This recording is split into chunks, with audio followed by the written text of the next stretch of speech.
9 live ಚಾನೆಲ್ನಲ್ಲಿ ಮತ್ತೆ ಜೀವನ ಶೈಲಿ ಕಾರ್ಯಕ್ರಮಕ್ಕೆ ತಮಗೆಲ್ಲರಿಗೂ ಮತ್ತೆ ಸ್ವಾಗತ. ಇವತ್ತಿನ ವಿಶೇಷವಾದ ದಿನ ಇವತ್ತು ಏನಪ್ಪ ಅಂತಂದರೆ ಇವತ್ತು ಗುರು ಪೂರ್ಣಿಮಾ ಅಂತ ಕರೀತಾರೆ. ಎಲ್ಲರೂ ತಮ್ಮ ತಮ್ಮ ಗುರುಗಳನ್ನ ಪೂಜಿಸುವಂತಹ ದಿವಸ ಇವತ್ತಿನ ಗುರು ಪೂರ್ಣಿಮಾ ದಿವಸ.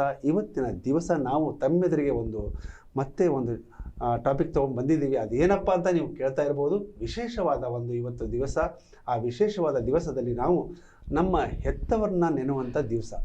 ಹೆತ್ತವರು ನಮಗೆ ಮೊದಲ ದೇವರುಗಳಂದರೆ ಯಾರಂದರೆ ನಮ್ಮ ಹೆತ್ತವರು ನಮ್ಮ ದೇವರುಗಳು. ಮಾತಾಪಿತಾ, ಮಾತೃದೇವೋಭವ, ಪಿತೃದೇವೋಭವ ಅಂತ ಹೇಳ್ತಾರೆ. ಹೀಗಾಗಿ ಮತ್ತೆ ಅದರೊಳಗೆ ಹೇಳೋದಾದರೆ ಗುರು ದೇವೋಭವ ಅಂತ ಹೇಳ್ತಾರೆ. ಗುರು ಬ್ರಹ್ಮ, ಗುರು ವಿಷ್ಣು, ಗುರು ದೇವೋ ಮಹೇಶ್ವರ ಅಂತ ಹೇಳ್ತಾರೆ. ಯಾಕಂತಂದರೆ ಗುರುವಿನಲ್ಲಿ ನಾವೆಲ್ಲರನ್ನೂ ಕಾಣ್ತೀವಿ. ಅದರ ಹಾಗೆಯೇ ನಾವು ನಮ್ಮ ಪ್ರತ್ಯಕ್ಷ ದೇವರು ಅಂತಂದರೆ ನಮ್ಮ ತಂದೆ ತಾಯಿ, ಅವ್ರ ಬಗ್ಗೆ ಇವತ್ತು ನಾವು ಚರ್ಚೆನ ಮಾಡ್ತಾ ಇದ್ದೀವಿ. ನಮ್ಮ ಹೆತ್ತವರ ಬಗ್ಗೆ, ನಮ್ಮ ತಂದೆ ತಾಯಿ ಬಗ್ಗೆ. ಮತ್ತು ನಮ್ಮ 9 ಲೈವ್ನಲ್ಲಿ ನನ್ನ ಜೊತೆಗಿದ್ದಾರೆ ಇವತ್ತು ನಮ್ಮ लीना पांडे मैडम ಅವರಿಗೆ ಸ್ವಾಗತ ಕೊಡೋಣ. वेलकम लीना पांडे मैडम जी. नमस्ते सर. नमस्ते. मेरे दर्शकों को भी जीवन शैली प्रोग्राम में सभी का स्वागत है और गुरु पूर्णिमा के दिवस पे आप सभी को बहुत बहुत शुभकामनाएं. शुभकामनाएं. सर, आज का हमारा टॉपिक जो हमने चूज किया है गुरु पूर्णिमा, ये मैं इस बारे में कहना ये चाहूँगी कि हमारी जो सबसे पहले गुरु माता होती है वो हमारी माँ होती है. जी हाँ. जो पैदा होने के बाद से ही हमारा लालन पालन करती है, हमें देखती है, उनका उंगली पकड़ के हम बड़े होते हैं. हाँ. और जो हमें संस्कार और संस्कृति देने वाली माँ के बाद दूसरे होते हैं पिताजी, जो हमारे बाहरी लोगों से रक्षा करते हैं. हमें बाहर की दुनिया दिखाने के लिए वो खुद पहले उसके लिए स्ट्रांग होते हैं. तो सबसे पहले हमारे जो भी गुरु होते हैं वो हमारे माता और पिता होते हैं सर. जी करेक्ट. जो देखिए अभी आप काशी जाओ, रामेश्वर जाओ, या हरिद्वार जाओ, गुरुद्वार जाओ, किधर भी जाओ, या हज जाके आओ, कहाँ भी जाकर आओ, लेकिन पहला हमारा पुण्य क्षेत्र होता है माँ बाप के चरण होते हैं. कहना चाहता हूँ क्योंकि उनके बिना हम अधूरे हैं. क्योंकि हमको जिंदगी कैसी है, जिंदगी में लाने वाली माँ है, जिंदगी में रास्ता दिखाने वाले पिता होते हैं. इसीलिए आज हम माता पिता के बारे में बात करते हैं. माता पिता यानी कि आज देखिए मैडम, आज बहुत से ऐसे लोग हैं. हाँ सर. जब माता पिता के ऋण को हम कितना भी किया जाए तो बहुत फेर नहीं सकते. Yes sir. हम उसका ऋण हम चुका नहीं सकते हैं. Yes sir. इसलिए माता पिता का इतना हम ना क्या बोलते हैं उसको, हम दीवार पे लटकाए हुए फोटो को नमस्कार करते हैं. कुछ मूर्तियां नमस्कार करते हैं, मंदिर जाके आते हैं. लेकिन मेरा कहना है कि जब हम घर से बाहर निकलते हैं तो माँ बाप के जब चरण छू के आते हैं, हर एक काम हमारे बहुत ही अच्छे से होते हैं. Yes sir. ये कहना चाहता हूँ मैं. सर, जैसा कि आपने कहा कि माता पिता ही हमारे सबसे घर की पाठशाला बोले तो माता पिता ही रहते हैं. उसके ऊपर ही मुझे कहानी याद आती है. बहुत हमारे दर्शकों ने ये बहुत पुश्तैनी कहानी है, सब लोगों ने सुना है. सुना ही रहेगा. हाँ. फिर भी सर मैं दोहराना इसीलिए चाहती हूँ कि आजकल हमारी जनरेशन ये भूल गई है. हाँ जी, हाँ जी. वो तो सही है. ये सर, ये सभी जो कहानी पुरानी कहानी है ना. हाँ सर. इसलिए कुछ लोग आजकल के लोग कम सुने. आपका मतलब सुने रहते हैं सर, बट वो लोग उसके ऊपर फॉलो अप नहीं करते. ये सभी कहानी हमको हमारे नाना नानी, दादा दादी, ये सभी वो अपने इतिहास में पढ़े रहते हैं और वो हमको सुनाए थे. तो सर वही मुझे याद है. सर, ये हमारी जो कहानी है परम पिता परमेश्वर शिव जी और पार्वती जी और उनके जो 2 बेटे गणेश जी और कार्तिक जी की, कार्तिकेय जी के ऊपर कहानी है ये. सर, शिव जी और पार्वती माता लोक संचार करके अपनी प्रजा का सुख दुख देखने के लिए निकले और निकल के वो अपने आपस में डिस्कशन करते हुए जब भी कैलाश पर्वत पर पधारे तो वो आपस में बात कर रहे थे कि हमारी प्रजा इतनी सुख दुख में है, ये है वो है. ऐसे सभी बातें करते करते उन्होंने कहा कि हमारे भी बच्चों का हम परीक्षा लेंगे. कि उनकी सोच क्या है. उसी तरह उन्होंने कार्तिकेय जी और गणेश जी को अपने पास बुलाया और कहा कि तुम भी ब्रह्मांड का लोक संचार करने जाओ और देखो कि क्या है लोगों का और हमें आके पूरा कहानी बताओ. उसी तरह हमारे कार्तिकेय जी अपनी नविल मोर के ऊपर बैठ के ब्रह्मांड का चक्कर लगाने के लिए निकल गए और गणपति जी अपने वाहन मूषक जी के ऊपर बैठे और उन्होंने अपने माता पिता के 3 चक्कर मार के आके उनके सामने बैठ गए. तो शिव जी ने पूछा कि अभी तक कार्तिकेय जी आए नहीं, अभी तक ब्रह्मांड घूमना है और आप इतने जल्दी कैसे ब्रह्मांड के चक्कर लगा के आ गए. तब हमारे गणेश जी को बुद्धिमान थे, उन्होंने कहा कि सबसे पहले हमारे जो गुरु है, हमारा ब्रह्मांड, मेरी दुनिया, हमारे माता पिता ही आप ही हो। Exactly. आपको अगर मैं सेवा करता हूँ, आपका अगर मैं जो भी दुख तकलीफ देखता हूँ, सब कुछ आपके अंदर ही समाया हुआ है। हाँ जी। आपके चरणों में ही समाया हुआ है। हाँ जी। मैं आपकी सेवा करूँगा तो मेरे नजदीक कोई दुख भी नहीं आएगा, कोई तकलीफ भी नहीं आएगा। पूरा ब्रह्मांड ही आप हो। उस Exactly. तरीके से शिव जी पार्वती जी भी बहुत खुश हो गए। हाँ। और अभी तक कार्तिकेय जी ब्रह्मांड के चक्कर ही लगा रहे थे। हाँ जी। तो इस कहानी का तात्पर्य यही है कि ये जो जनरेशन है ना सर, ये कहानी से मिलता जुलता है। Exactly. कि आज भी आप देखिए लोगों के घर में यही है कि हम अपने एल्डर्स को नहीं रिस्पेक्ट देते हैं, बात नहीं करते हैं उनसे, और उनका लालन पालन ठीक से नहीं करते। वो कुछ भी बोलेंगे हमको तुरंत एंग्रीनेस हो जाते हैं हम। तो ये सभी चीज़ें इसीलिए मैंने कहानी कहा है कि हमारी जो ब्रह्मांड है, हमारे गुरु माता पिता के अंदर ही है सर। Exactly right madam. ये जो शिव और पार्वती की कहानी आपने बताया, यस सर, इसमें गणपति जी ने बोला जी 3 राउंड आप घूम के आए, बोलने के बाद इधर ही वो माँ बाप के चक्कर काट के उधर ही, मतलब मैं तभी बोला ना काशी जाओ, रामेश्वर जाओ, हरिद्वार जाओ, हज जाओ, कहाँ भी जाओ, लेकिन सभी धाम माँ बाप के चरण में है, सभी दुनिया माँ बाप के चरण में है। इसके लिए बहुत अच्छी कहानी आपने बताई आज। लेकिन क्या है, आज जो जनरेशन में मैं देखते जा रहा हूँ कि पलट कर नहीं देख रहे हो। नहीं सर, नहीं। पलट कर देखना यानी कि मैं बोल रहा हूँ कि पलट कर देखो, यानी कि अपने आप को पलट कर नहीं देखना है। हम कैसा जन्म लिया, हाँ, हमने जन्म कैसा लिया, हमारी परवरिश कैसा हुआ, ये लोग है ना वो देख रहे हैं। क्योंकि देखिए आजकल कुछ माँ कुछ कह देती है तो एकदम आपने बोला इंग्लिश आके मुझे मत बोलो, मुझे सब पता है। बाप कुछ बोलता है तो मुझे मत बोलो आप, मुझे सब पता है। और देखिए जब छोटे रहते उंगली पकड़ के इनको चलना सिखाते, पढ़ना सिखाते, खाना सिखाते, पीना सिखाते, सभी सिखाते। इसके बाद में जब उम्र होने के बाद, जब माँ बाप का उम्र हो जाता है, तब कुछ पूछते हैं तो इनको गुस्सा आ जाता है, जल्दी से गुस्सा आ जाता है। और देखिए, और जब तक शादी नहीं होती और जब तक स्कूल डेज रहता है, उस टाइम में उनका वातावरण अलग रहता है। उस वक्त क्या करते हैं, हर एक चीज चाहिए तो माँ बाप को पूछते हैं, पापा मुझे ये चाहिए, मम्मी मुझे ये चाहिए, ऐसा सभी पूछते हैं। लेकिन कॉलेज लाइफ खत्म होने के बाद क्या करते हो, प्रोफेशन पे आ जाते हैं। हाँ सर। प्रोफेशन जब आते हैं तो थोड़ा इम्प्रूवमेंट आ जाता है बच्चों में। इम्प्रूवमेंट आने के बाद क्या करते हो, जो माँ बाप जो कहते हैं उसके उल्टे हो जाते हैं पूरा। जो भी कहते हैं तो पूरा उल्टा हो जाता है। जो भी माँ बोलती है तो मुझे मालूम है, जो बाप बोलते हैं तो बाप को बोलते हैं मुझे मालूम है, चुप बैठो, ऐसा बोलते हैं। ये कहाँ तक, एक प्रोफेशन को आने तक। प्रोफेशन के बाद घर में क्या करते हैं, शादी कर देते हैं इनका। शादी करने के बाद क्या होता है, और थोड़ा इम्प्रूवमेंट आ जाता है इनमें। और थोड़ा इम्प्रूवमेंट होने के बाद जब बीवी आती है, बीवी के साथ जो भी बात होता है, वो जो भी डिस्कशन होता है, उनके पास उधर ही रहता है। लेकिन माँ बाप को भूल जाते हैं ये लोग। बहुत से, मतलब सभी लोग नहीं रहते, कुछ लोग ऐसे रहते हैं। वो कुछ लोगों के बारे में आज हम बात करने जा रहे हैं। क्योंकि देखिए जब बच्चे जब कैसे हम बड़े होते आते हैं, जब उनको पता चलता है, उनको जब बच्चा पैदा होता है तभी तो उनको पता चलना चाहिए कि एक बच्चे को बड़ा करने तक क्या मुश्किलें झेलना पड़ता है। जब भी हम अपने पेरेंट्स को ये चीज कहते हैं कि आप लोगों ने क्या किया, तो अगर सीरियसली हमारे अंदर उतनी पावर है ना, तो वो चीजें खाली जो हमारे पेरेंट्स लोगों ने हमारे साथ थोड़ा बहुत ही किया है, हमको एजुकेशन दिया, ये खाली उसका ही सर हम 1% अगर हमारे बच्चों के लिए किए ना, तो हमको ऑटोमेटिकली रियलाइज हो जाएगा कि हमारे पेरेंट्स लोगों ने हमको क्या फेस करके ये लेवल तक लाया है। नहीं, जब उनके बच्चे जब सामने आ जाते तब तो इनको पता चलना चाहिए कि हमारे माँ बाप हमारे बारे में क्या क्या झेले है करके उनको पता चलना चाहिए। कुछ लोगों को तब भी पता नहीं चलता है।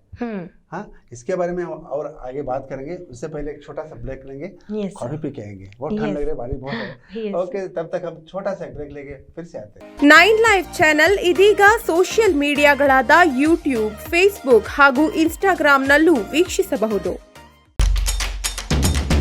9 ಲೈವ್ ವಾಹಿನಿಯ ಜನಪ್ರಿಯ ಕಾರ್ಯಕ್ರಮ ಶುಚಿ ರುಚಿ.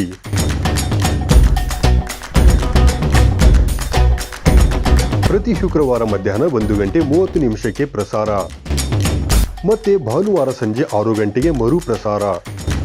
ಅಡುಗೆ ಮಾಡೋ ಹವ್ಯಾಸ ನಿಮ್ಮದಾಗಿದ್ದರೆ ಈಗಲೇ ಕರೆ ಮಾಡಿ ಹೆಸರು ನೋಂದಾಯಿಸಿಕೊಳ್ಳಿ. ನಮ್ಮ ದೂರವಾಣಿ ಸಂಖ್ಯೆ 7411784976. ಭಾರತದ ಪ್ರಖ್ಯಾತ ಜ್ಯೋತಿಷ್ಯರು ಓಂ ಶ್ರೀ ಸಾಯಿ ಕೊಡಂಗಲ್ಲೂರು ಭಗವತಿ ಜ್ಯೋತಿಷ್ಯರು, ಕೇರಳದ ಮಹಾಜ್ಞಾನಿ ದೈವಜ್ಞ ಪಂಡಿತ್ ಗುರುಚರಣ್ ಆಚಾರ್ಯ, ಮಾತಾ ಕಾಳಿಕಾದೇವಿ ಆರಾಧಕರು, ಕೇರಳದ ಅಷ್ಟಮಂಗಲ ಪ್ರಶ್ನೆ, ಆರೋಢ ಪ್ರಶ್ನೆ, ತಾಂಬೂಲ ಪ್ರಶ್ನೆ, ದೈವ ಪ್ರಶ್ನೆ, ಕವಡೆ ಪ್ರಶ್ನೆ, ಮುಖಲಕ್ಷಣ, ಜನ್ಮ ದಿನಾಂಕ ನೋಡಿ ಸಂಪೂರ್ಣ ಭವಿಷ್ಯವನ್ನು ಫೋನಿನ ಮೂಲಕ ತಿಳಿಸುತ್ತಾರೆ. ಬಿಳಿಗಿರಿ ರಂಗನ ಬೆಟ್ಟದಿಂದ ನೇರ ಪರಿಹಾರ. ನಿಮ್ಮ ಸಮಸ್ಯೆಗಳಾದ ಮಾಟ ಮಂತ್ರ, ಶತ್ರುನಾಶ, ಸ್ತ್ರೀ ವಶೀಕರಣ, ಪುರುಷ ವಶೀಕರಣ, ಕೋರ್ಟ್ ಕೇಸ್, ವ್ಯಾಪಾರದಲ್ಲಿ ತೊಂದರೆ, ಇನ್ನಿತರ ಗುಪ್ತ ಕಠಿಣ ಸಮಸ್ಯೆಗಳಿಗೆ ಕೇರಳದ ಶ್ರೀ ಆದಿ ದೈವಗಳಾದ ಕೋಡಂಗಲ್ಲೂರು ಭಗವತಿ, ಮಾಂಡಂಗವ್ ಭಗವತಿ, ಚೋಟಾನಿಕರೆ ಭಗವತಿ, ಕಣತ್ತೂರ್ ನಾಲ್ವಾರ್ ದೈವಂ, ಶ್ರೀ ವಿಷ್ಣುಮಾಯೆ ಕುಟ್ಟಿ ಚಾತಾನ್ ತಪೋಶಕ್ತಿಯಿಂದ 24 ಗಂಟೆಗಳಲ್ಲಿ ಅಂತಿಮ ಪರಿಹಾರ ಮಾಡುತ್ತಾರೆ. ಮೈಸೂರು ಸಂಸ್ಥಾನದಿಂದ ನೇರ ಪರಿಹಾರ. Any problems get 100% solutions with in 24 hours. Mobile ಸಂಖ್ಯೆ 9663772668. ತೆರೆಮರೆಯಲ್ಲಿರುವ ಗಾನ ಪ್ರತಿಭೆಗಳಿಗೆ ಅದ್ಭುತ ವೇದಿಕೆ ಒದಗಿಸುವ ನಮ್ಮ ದಿಗ್ಗಜರು ಈಗ ನಿಮ್ಮ ಮನಗಳಿಗೆ ಲಗ್ಗೆ ಇಡಲು ಸಿದ್ಧವಾಗಿದೆ. ಇನ್ನು ಪ್ರತಿ ಶನಿವಾರ ಮಧ್ಯಾಹ್ನ 1:30ಕ್ಕೆ ನಿಮ್ಮ ನೆಚ್ಚಿನ 9 ಲೈವ್ ವಾಹಿನಿಯಲ್ಲಿ ಪ್ರಸಾರಗೊಳ್ಳಲಿದೆ. ಮತ್ತೆ ಮರುಪ್ರಸಾರ ಭಾನುವಾರ 1:30ಕ್ಕೆ. ನಿಮಗೂ ಗಾಯನದಲ್ಲಿ ಆಸಕ್ತಿ ಇದ್ದು ಉತ್ತಮ ವೇದಿಕೆ ಲಭಿಸುತ್ತಿಲ್ಲವೆಂದರೆ ಚಿಂತೆ ಯಾಕೆ? ಕೂಡಲೇ ನಮ್ಮ ದೂರವಾಣಿ ಸಂಖ್ಯೆ 7349416023ಗೆ ಸಂಪರ್ಕಿಸಿ. ಕಾರ್ಯಕ್ರಮದಲ್ಲಿ ನೀವು ಪಾಲ್ಗೊಳ್ಳಿ. फिर से 9 लाइव में जीवन शैली प्रोग्राम में आपका स्वागत है। आप भी कॉफ़ी पी गए समझता हूँ मैं, हम तो कॉफ़ी पी कर आ गए अभी। मैडम कहिए, अभी हम माँ बाप के लिए तो हम बात कर रहे थे। हाँ सर मैं एक चीज़ और कहना चाहूँगी कि सर जब भी हम पैदा होते ये दुनिया हम देखते हैं, हमारे माँ बाप के बदौलत ये दुनिया देखते हैं। सर हमारे लाइफ में बहुत ही 2 चीज़ बहुत इम्पोर्टेंट रहता है कि जब हम पैदा होते हैं और हमारे पैदा होने का मकसद क्या है। सर हमारे पैदा होने का मकसद हम बड़े होके सर प्रॉपर्टी बनाना, पैसे कमाना, बड़े बड़े बिजनेस करना, बिल्डिंग कंस्ट्रक्शन करना और उसके बाद टैक्स पे करना। सर मैं आपसे पूछती हूँ, क्या सर ये सभी चीज़ें शाश्वत है क्या? शाश्वत कुछ भी नहीं है। नहीं है सर। शाश्वत क्या है? शाश्वत सिर्फ आदमीपन उतना ही रहता है। यस सर, ये सभी शाश्वत नहीं है। मानवता क्या है? ये शाश्वत है। आदमीपन मतलब मानवता मतलब एक से और एक इज्जत करने का, ये शाश्वत है सर। ये हमारे पैसा देखिए, पैसा आज आता है कल चला जाता है। हाँ, ज़मीन आता है चला जाता है। घर आज हम जिस घर में रहते हैं कुछ दिन के बाद उस घर में दूसरा रह सकता है। लेकिन जब हमको जो पैदा करते हैं, जब हमको इतना बढ़ावा देते हैं, कितना बढ़ाते हैं, कितना हमको सब इस स्टेज में हमको लेके आते हैं ना, उनको हम कभी भी भूलना नहीं चाहिए सर। यही मैं कहना ये सर, ये सभी चीज़ें हमारे पीछे छूट जाएगा सर। जैसा कि हम ये दुनिया में खाली हाथ आए थे और खाली हाथ ही जाएंगे, तो वैसे ही हमें अपने जीवन में बदलाव लाने के लिए और दूसरों को चेंजेस लेके आने के लिए पहले हमें अपने जीवन में खुद को बदलाव लाना चाहिए। The core of the purpose of the life, self transformation before transformating to anything else. Sir जैसे कि हम हवाई जहाज में बैठते हैं ना, तो सबसे पहले हमें इंस्ट्रक्शंस आता है कि आपका ऑक्सीजन मास्क अगर नीचे गिर गया है या ऑक्सीजन मास्क सप्लाई होना कम हो गया है, तो सबसे पहले खुद का मास्क पहनिए, बाद में दूसरों को पहनाइए। तो सर सलामत तो पगड़ी हजार। तो वैसे ही सर कि पहले हम खुद के अंदर बदलाव लेके आके बाद में हम दुनिया को भी बदलने की कोशिश कर सकते हैं। उसी तरह हमारे फैमिली में भी बदलाव लाने के लिए हमें खुद को, हमारे पेरेंट्स को रिस्पेक्ट देना चाहिए, बुजुर्गों को इज्जत देना चाहिए और कहाँ पे भी एटीट्यूड नहीं रखना चाहिए कि हम ये जनरेशन के हैं, हमको तो सब कुछ पता है, उनको क्या पता है, हम न्यू टेक्नोलॉजी के हैं। वैसा नहीं है। उनके पास जो एक्सपीरियंस है, जो पहले का ट्रेंड है, वो रिटर्न अभी वैसे ही सभी फॉलो अप कर रहे हैं। देखिए आजकल सर 90% बच्चे क्यों बिगड़ रहे हैं? क्योंकि उन्होंने उनके घर में उनको संस्कृति, संस्कार, वो सब चीज़ें उनको पता ही नहीं है। अगर हमें वो चीज़ पता रहेगा तो हम सबसे पहले हमारे घर में जो भी मेहमान आते हैं, गेस्ट आते हैं, उनको प्रणाम करते हैं, उनका पाँव छूते हैं, सब उनको ऐसा बोलते हैं ना, मेहमान भगवान समान होते हैं। तो उस तरह से हम उनको इज्जत देते हैं। बट आजकल नहीं, कौन आ रहा है पहले ही पूछ लेंगे। और सर स्टेटस मेंटेन करते हैं कि जिस हिसाब से आपका स्टेटस है उस हिसाब से आपको रिस्पेक्ट मिलता है। तो ये सभी चीज़ें हमें घर में ही सबसे पहले सीखना चाहिए। घर में वाले जो बड़े लोग रहते हैं वही उनको ही सिखाना पड़ता है। क्या है, देखिए हम जब स्कूल जाते थे, जब छोटे थे, तो हम हर एक हमारे गुरु के कहाँ से आते तो प्रणाम करते नहीं तो हमको डर रहता था कि हमारे गुरु जी आ रहे हैं। सर ऑटोमेटिक हमारी मुंडी नीचे हो जाती है, हमारा सर झुक जाता था उधर। आज सर झुकाने के तो बात दूर है, ऐसा देख के चलते हैं। और नमस्कार ये स्टाइल चला गया है, हाय सर हाय सर क्या है, बाय सर क्या है, मेरे को आजकल मेरे दिमाग में नहीं जा रहा है कि हाय क्यों आए, बाय क्यों आए। वही हमारे संस्कार से नमस्कार सर, नमस्ते सर, नहीं तो पाँव छू के भी उनको, इसमें कितना रिस्पेक्ट और कितना अपने अंदर नरमाई रखते हैं, कितना अपने आप को शांत रखते हैं, गौरव देना। यस सर, गौरवपूर्ण शब्द बोलते हैं, नमस्कार नमस्ते। यस सर, इससे उसके जो संस्कार है उसके आगे आ जाते हैं, जो मतलब उनके घर में जो सीखा है संस्कार वो आगे आ जाते हैं। सिर्फ प्यार से ही हम लोगों को बदल सकते हैं। प्यार बोले तो हमारी जो जुबान रहती है ना, ये जुबान से हम दुश्मनी भी पैदा कर सकते हैं और हम उससे अपनी एक प्रेम बड़ा रिश्ता भी मेंटेन कर सकते हैं। तो सबसे पहले हमारे जो बात करने की तरीका है ना, बहुत से तरीके हैं सर। अगर मैं आपको बोलूँ सर आइए यहाँ पे बैठिए, आपको एक अलग रिस्पेक्ट, सर आओ यहाँ पे बैठो, एक अलग रिस्पेक्ट सर। तो एक वचन में बात करना, बहुवचन में बात करना, ये सभी चीजें वही हमारे जो घर के एल्डर्स हैं उनको भी वही चाहिए।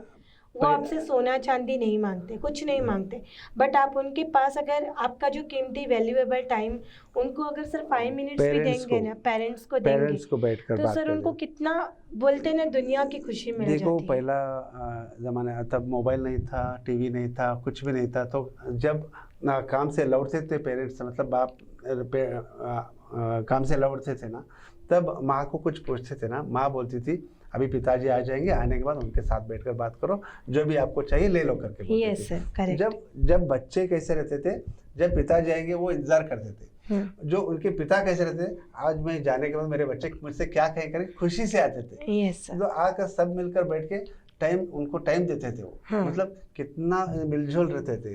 ये आजकल ये मिलजुल के रहना तो दूर की बात है, वो मोबाइल पे फुल बिजी रहते हैं ना, इसीलिए बात करना नहीं चाहते। सर डिस्टर्ब होता है उनको, गूगल में सर्च करते हैं, पिताजी का प्यार भी उसमें ही सर्च करते हैं। मेरे को ऐसा भी लगता है एक बार, लेकिन आजकल टाइम नहीं है, पेशेंस नहीं है सर। हर एक को पेशेंस नहीं है, इसीलिए क्या हो रहा है, ये सभी प्रॉब्लम्स आ रहे हैं। और देखिए इससे मेरे को एक कुछ परसों एक वृद्धाश्रम हम चले गए थे देखने के लिए। तो वो वृद्धाश्रम में कैसा बात चला था, कुछ लोग मेंटली थोड़े वीक थे उधर पेरेंट्स, वो तो अपने अपने बात में किसी के इसमें, कुछ लोग गीता रामायण वो उनके जो भी है वो पढ़ते बैठे, कुछ पेपर्स पढ़ रहे। देखता हूँ कुछ लोग ऐसा मैंने देखा उधर, खिड़की के पास जाकर ऐसा बैठकर खिड़की के बाहर देख रहे हो, बाहर की दुनिया देख रहे। क्यों देख रहे कि उनका पहला जो उनका जो उन्होंने जो जिंदगी जिया है अपना, हाँ सर, मतलब उनके आंखों में मैंने देखा कि वो इंतजार में बैठे हैं कि कभी हमारे बच्चे आएंगे, मेरा बेटा आएगा, कब मेरी बहू आएगी, कब मेरा पोता आएगा, पोती आएगी। उनके दिमाग में सिर्फ वही चलते रहता है, क्योंकि वो उनका प्यार चाहते हैं, हाँ सर, उनका वक्त चाहते हैं। लेकिन ये हमारे समझ में क्यों नहीं आया है? क्योंकि देखिए कुछ लोग बोलते हैं हमको, जब हम स्कूल पढ़ना चाहते हैं तो हॉस्टल में रखते हैं। हॉस्टल में क्यों रखना चाहते हैं? सिक्योरिटी से सिक्योर रहना चाहिए करके सोचते हैं। सिक्योर रख के बच्चों का अच्छा उधर उनको एजुकेशन मिलना चाहिए, इसीलिए रखते हैं। कुछ लोगों का रहता है कि हम जब बच्चों को जब हम हॉस्टल में रखते हैं, पीजी पढ़ाने के लिए उधर पीजी में रखते हैं, तो उसको सिक्योर रहना चाहिए, अच्छा खाना मिलना चाहिए करके रखते हैं, क्योंकि उधर जो फैसिलिटीज़ नहीं रहते, इसीलिए कुछ लोगों को रखते हैं।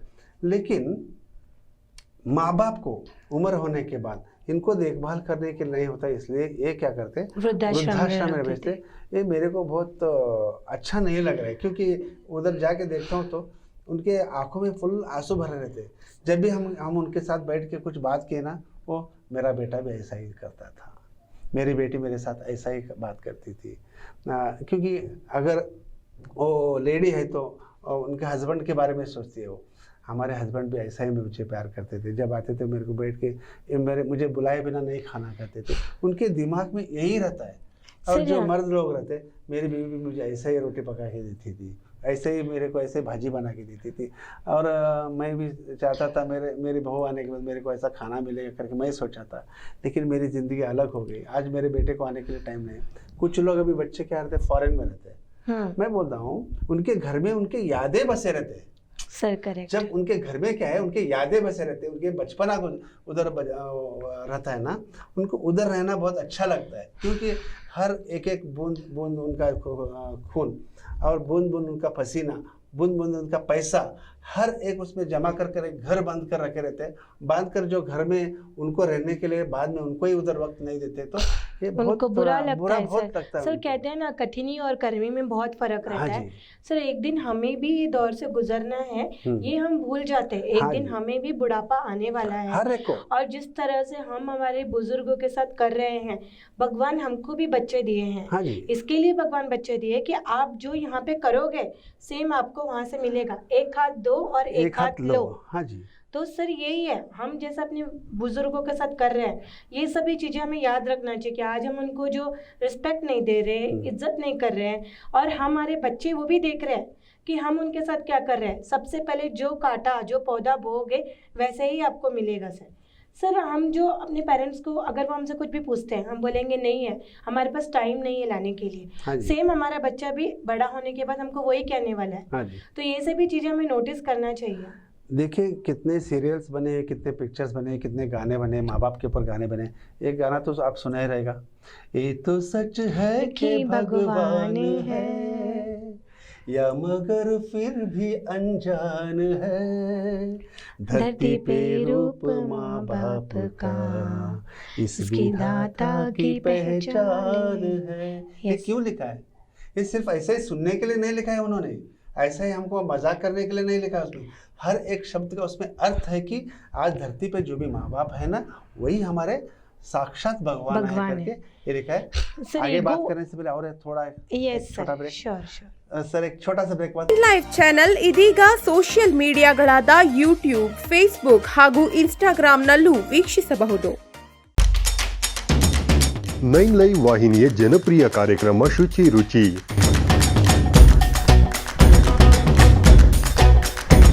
ಪ್ರತಿ ಶುಕ್ರವಾರ ಮಧ್ಯಾಹ್ನ 1:30 ಪ್ರಸಾರ, ಮತ್ತೆ ಭಾನುವಾರ ಸಂಜೆ 6 ಗಂಟೆಗೆ ಮರು ಪ್ರಸಾರ. ಅಡುಗೆ ಮಾಡೋ ಹವ್ಯಾಸ ನಿಮ್ಮದಾಗಿದ್ದರೆ ಈಗಲೇ ಕರೆ ಮಾಡಿ ಹೆಸರು ನೋಂದಾಯಿಸಿಕೊಳ್ಳಿ. ನಮ್ಮ ದೂರವಾಣಿ ಸಂಖ್ಯೆ 7411784976. ಭಾರತದ ಪ್ರಖ್ಯಾತ ಜ್ಯೋತಿಷ್ಯರು ಓಂ ಶ್ರೀ ಸಾಯಿ ಕೊಡಂಗಲ್ಲೂರು ಭಗವತಿ ಜ್ಯೋತಿಷ್ಯರು, ಕೇರಳದ ಮಹಾಜ್ಞಾನಿ ದೈವಜ್ಞ ಪಂಡಿತ್ ಗುರುಚರಣ್ ಆಚಾರ್ಯ, ಮಾತಾ ಕಾಳಿಕಾದೇವಿ ಆರಾಧಕರು, ಕೇರಳದ ಅಷ್ಟಮಂಗಲ ಪ್ರಶ್ನೆ, ಆರೋಢ ಪ್ರಶ್ನೆ, ತಾಂಬೂಲ ಪ್ರಶ್ನೆ, ದೈವ ಪ್ರಶ್ನೆ, ಕವಡೆ ಪ್ರಶ್ನೆ, ಮುಖಲಕ್ಷಣ, ಜನ್ಮ ದಿನಾಂಕ ನೋಡಿ ಸಂಪೂರ್ಣ ಭವಿಷ್ಯವನ್ನು ಫೋನಿನ ಮೂಲಕ ತಿಳಿಸುತ್ತಾರೆ. ಬಿಳಿಗಿರಿ ರಂಗನ ಬೆಟ್ಟದಿಂದ ನೇರ ಪರಿಹಾರ.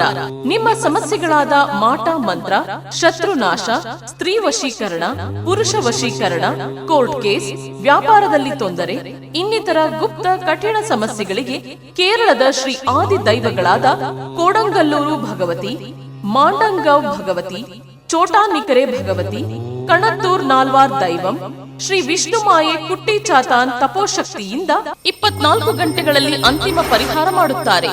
ಮೈಸೂರು ಸಂಸ್ಥಾನದಿಂದ ನೇರ ಪರಿಹಾರ. Any problems get 100% solutions with in 24 hours. Mobile ಸಂಖ್ಯೆ 9663772668. ತೆರೆಮರೆಯಲ್ಲಿರುವ ಗಾನ ಪ್ರತಿಭೆಗಳಿಗೆ ಅದ್ಭುತ ವೇದಿಕೆ ಒದಗಿಸುವ ನಮ್ಮ ದಿಗ್ಗಜರು ಈಗ ನಿಮ್ಮ ಮನಗಳಿಗೆ ಲಗ್ಗೆ ಇಡಲು ಸಿದ್ಧವಾಗಿದೆ. ಇನ್ನು ಪ್ರತಿ ಶನಿವಾರ ಮಧ್ಯಾಹ್ನ 1:30 ನಿಮ್ಮ ನೆಚ್ಚಿನ 9 ಲೈವ್ ವಾಹಿನಿಯಲ್ಲಿ ಪ್ರಸಾರಗೊಳ್ಳಲಿದೆ. ಮತ್ತೆ ಮರುಪ್ರಸಾರ ಭಾನುವಾರ 1:30. ನಿಮಗೂ ಗಾಯನದಲ್ಲಿ ಆಸಕ್ತಿ ಇದ್ದು ಉತ್ತಮ ವೇದಿಕೆ ಲಭಿಸುತ್ತಿಲ್ಲವೆಂದರೆ ಚಿಂತೆ ಯಾಕೆ? ಕೂಡಲೇ ನಮ್ಮ ದೂರವಾಣಿ ಸಂಖ್ಯೆ 7349416023ಗೆ ಸಂಪರ್ಕಿಸಿ. ಕಾರ್ಯಕ್ರಮದಲ್ಲಿ ನೀವು ಪಾಲ್ಗೊಳ್ಳಿ. फिर से हमारे जीवन शैली प्रोग्राम में हमारे दर्शकों का स्वागत है। तो सर मैं अभी आपसे ये कहना चाहूँगी कि सर ईगो स्टिक जहाँ पे आती है ना, हमारे प्रोफेशनल लाइफ में, हमारे पर्सनल लाइफ में, हमारे घर में जो रिलेशन है, हमारे पेरेंट्स के साथ, ये सभी चीज़ें हमारी मतलब खत्म कर देती है हाँ ईगो। जी, yes। सर ईगो से मुझे एक स्टोरी का याद आई है। हाँ, बोलिए। ये स्टोरी भी सबको पता है, फिर भी मैं कहना बहुत चाहूंगी। इम्पोर्टेंट है, बोलिए। Yes sir. सर रावण का नाम तो सबने हाँ सुना जी। होगा रामायण में। सर रावण को इतना घमंड था अपने ऊपर, उस घमंड अहंकार में उसने अपने पूरे परिवार से भी निपट गया, हाँ सब जी। कुछ खत्म हो गया। हाँ जी। सर वो अहंकार की वजह से उसने अपना प्राण भी त्याग त्याग दिया। किया। सर कहते हैं ना कि समय बलवान होता है, वक्त के आगे किसी की भी नहीं चलती। उसी तरह जब राम जी अब रावण का वध करके अयोध्या नगरी पहुंचे, तब उनकी माँ कौशल्या जी ने उनसे कहा कि राम जी आपने रावण का वध करके आ गए। तब राम जी ने कहा कि मैंने रावण का वध नहीं किया। तब कौशल्या जी ने कहा कि अभी तो आपने बोला कि मैं वध कर दिया। नहीं, मैंने नहीं किया। हाँ। मैंने किया। उसने, रावण को इतना अहंकार था, घमंड था, उसके अहंकार मैं ने उसका अपने आप वध कर दिया वाह, है। क्या बात तो है। इसके लिए सर हमें कभी भी अहंकार को त्यागना चाहिए और अपने प्यार को अपनाना चाहिए, और वही रिलेशन मेंटेन करके हमारे फैमिली, अपने बड़े बुजुर्ग, सर जैसे ही बचपन में हमें अपने माँ बाप की जरूरत पड़ती है ना, हाँ जी। वैसे ही बुढ़ापे में उन्हें अपने बच्चों की जरूरत पड़ती है, जी। और उनका जीवन हमारे बिना अधूरा है जी। और हमारा जीवन उनके बिना अधूरा है सर। 100% मैडम। देखिए, हम वीक्षक को आज हम आपसे यही कहना चाहते हैं कि जो धरती पे हम हमारे जीते जागते जो भगवान है, माँ बाप है, उनके बारे में जब वो जीवित रहते हैं, उनके बारे में जो चाहिए उनको देना सीखिए, लेना सीखिए, उनसे बात करना सीखिए, उनको प्यार बांटना सीखिए। क्योंकि वरना क्या हो जाता है, अगर उनके साथ आप वक्त नहीं देते हैं तो उनके दिल में जो कमियां रहते हैं वो कभी भी वो पूरे नहीं होते हैं। और कमियां पूरे करने के लिए हम उनके बच्चे क्या करना चाहिए, उनको वक्त देना चाहिए। और आजकल एक वृद्धाश्रम ही उनका फाइनल नहीं है, वृद्धाश्रम से ज़्यादा वो अपने घर परिवार को चाहते हैं। वो घर परिवार के लोग उनको प्यार बांटना सीखिए। अगर आपके माता पिता नहीं हैं तो बुज़ुर्ग कोई भी आता है तो उनको इज्जत करना सीखिए। बुज़ुर्ग होते हैं और हमारे जो सिखाए हुए गुरु जी रहते हैं उनको भी इज्जत करना सीखना चाहिए हम लोग। क्योंकि जहाँ पे हम इज्जत देना और लेना चाहते हैं ना, जब हम कितना भी इज्जत देते हैं तो हमको समाज इज्जत करता है। हमको समाज से हम इज्जत अगर चाहते हैं तो हम हर एक को इज्जत देना बहुत ज़रूरी है कहकर आज का ये टॉपिक हम यहाँ पे ख़त्म करने जा रहे हैं। सबको हमारा आज गुरु पूर्णिमा का फिर से आपका अभिनंदन करना चाहते हैं। सब मेरे गुरु लोगों को भी मैं प्रणाम करना चाहता हूँ यहाँ से, और आप सब स्वीकार करें। नमस्कार। और मेरा सबसे रिक्वेस्ट है कि ये हमारे चैनल को आप सब्सक्राइब कीजिए, लाइक कीजिए और सबको शेयर कीजिए। नमस्कार। मैं अपने दर्शकों से ये कहना चाहूँगी कि ज़िंदगी में सबसे फ़ायदेमंद सौदा अपने बुज़ुर्गों के साथ बैठना होता है। चंद लम्हों के बदले वो अपने बरसों का तजुर्बा आपसे शेयर करते हैं। Thank you. नमस्ते। नमस्ते।